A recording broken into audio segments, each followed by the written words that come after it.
Ասում են, Զանգեզուրություն հաղթել հնարավոր է միայն եթե հաղթես լեռներին։ Իսկ դուք գիտեք, որ Դավիթ բեկը նախ ծառայել էր Վրաստանում եւ եղել էր ռազմական փորձառու զինվոր։ Նրան հատուկ հրավիրեցին Հայաստան, որպեսզի գլխավորի հայերի ինքնապաշտպանությունը։ Կարճ ժամանակում նա կարողացավ միավորել սյունեցի մելիքներին, որոնք միշտ չէ, որ համաձայն էին միմյանց հետ։ Նա Սյունիքից չէր, բայց դարձավ Սյունիքի ազատագրական պայքարի առաջնորդը։ Նրա բանակը կանոնավոր բանակ չէր, հիմնականում կազմված էր գյուղացիներից եւ տեղացիներից։ Շատերը սովորական մարդիկ էին, ոչ պրոֆեսիոնալ զինվորներ,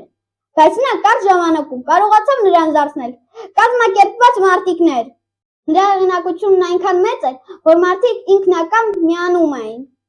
Իսկ դուք լսել եք այս լեգենդը։ Դավիթ բեկի զինվորները լեռների տարբեր բարձունքներին կրակ էին վառում։ Թշնամին տեսնելով այդ անթիվ շողերը, կարծես մի ամբողջ հսկա բանակ էր պատկերացնում։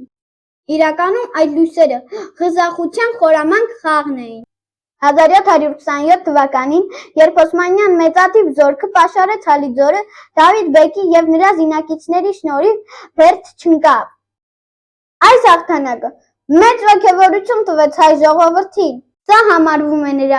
ամենափառավոր հաղթանակներից մեկը։ Հալիձորի հերոսամարտը դարձավ ապացույց, որ քաջությունը ուժից մեծ է։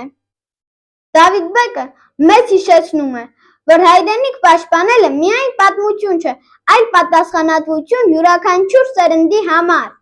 Նա ապացուցեց մի պարզ ճշմարտություն. հայրենիքն ապրում է այնքան ժամանակ, ինչքան պատրաստ են կանգնել նրա համար։